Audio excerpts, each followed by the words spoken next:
Nah,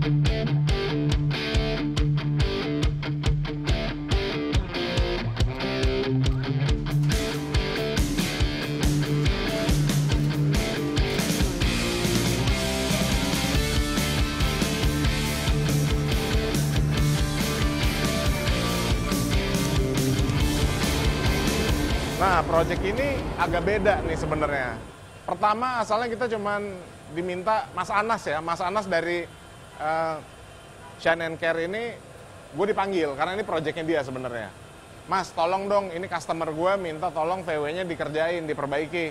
Loh kenapa Mas? Saya bilang gitu, ini kan udah bagus, baru selesai juga bangun, saya bilang kayaknya. Ternyata begitu diukur semua, ada beberapa titik yang miss, yang harus kita perbaiki. Mau kita coba perbaiki, kita bawa sini. Tapi begitu kita ukur di sini, gap pintu apa segala macam, pemilik bilang, udah deh, ulang lagi aja. Gitu. Tapi challenge-nya accepted gitu loh. Gue cobain aja, gue beraniin deh. Ya keluar dari comfort zone gitu. Kita habis pandemi gini kan, cobain aja semua gitu. Daripada dikasih cobaan, kita cobain kan gitu.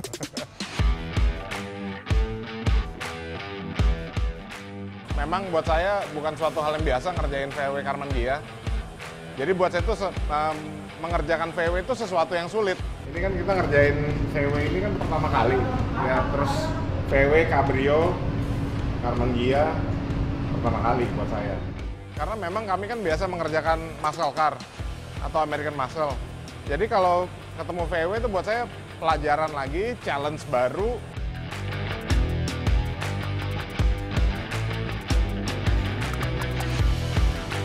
Ya namanya bengkel gitu kan, bukan spesialis yang ngerjain VW. Dan buat saya challenge-nya adalah hasilnya harus bagus dan sempurna. Jadi sebelum cat tuh biasa kita inspeksi, ada yang detail-detail kurang rapi. Nanti kita rapiin dulu sebelum naik cat.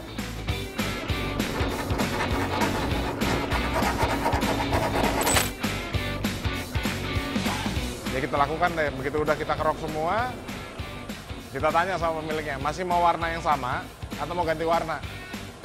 Akhirnya pemilik meminta untuk ganti warna.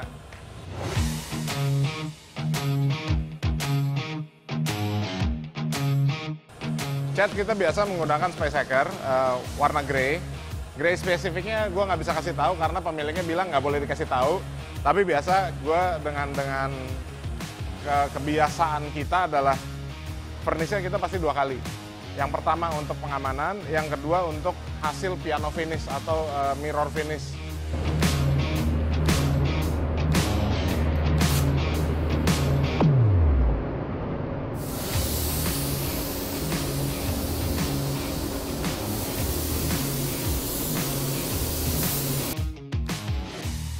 Nah, memang ada sesuatu yang beda. Di tahun ini, gue menggunakan spray gun baru. Itu adalah tipe dari Walcom, tipe Carbonio 360.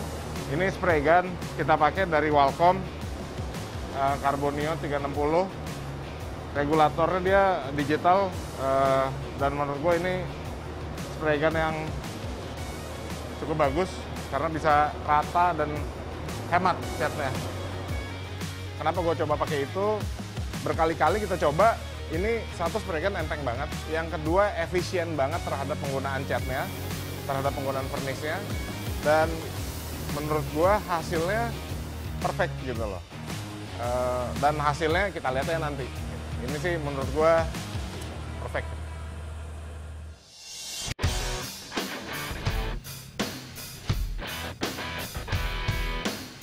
Kelanjutan proyek hari ini akan kita lanjutin Zero yang kemarin sebenarnya udah dirakit. Kita bareng-bareng udah lihat bentuknya kira-kira gimana. Desainnya Zero Engineering ini yaitu nama desainernya namanya tuh Shinya Kimura yang kita pernah ketemu juga. Netherlands, they make hammerhead. Oh, okay. Cylinder head, but one installer, so it's like the Edelbrock cylinder head Evo. Really? Iya. Gue udah kontak sama ownernya untuk lihat kondisi motornya dan ada benda parts yang kita udah tunggu-tunggu sebenarnya, Tapi karena pandemi dan lain-lain emang belum datang. Dan ternyata yang gue takutkan selama ini benar-benar terjadi. Langka Zero ini ada tulang tambahan di belakang. Ini emang rancangannya Shinya Kimura-nya ya.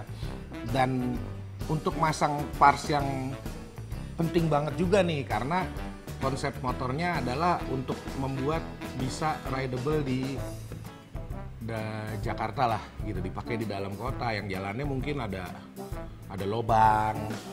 Aslinya motor Zero ini cuma pakai per aja gitu untuk suspensi joknya. Jadi kita akan ganti sama air suspension, pneumatic dibilangnya. Jadi namanya pneumatic seat system. Ini dibikin sama orang di sananya di Amerika ya. Jadi gue tinggal pasang aja seharusnya gitu. Tapi ternyata tulang ini agak menutupi, jadi kita terpaksa harus potong.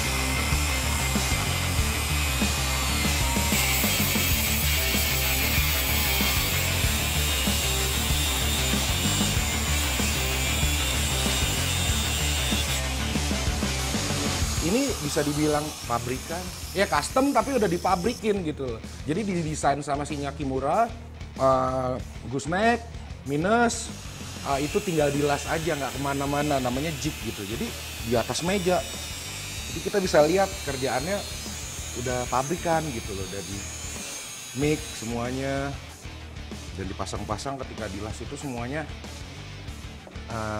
nempel. Cara ngakalinnya, kalau gue pakai aslinya aja, cuman kita tambahin busing-busing yang kuat, terus dikencengin supaya bagian axle plate-nya itu nggak begini gitu. Sebenarnya kalau yang tulang ini nggak terlalu sih, yang major ini.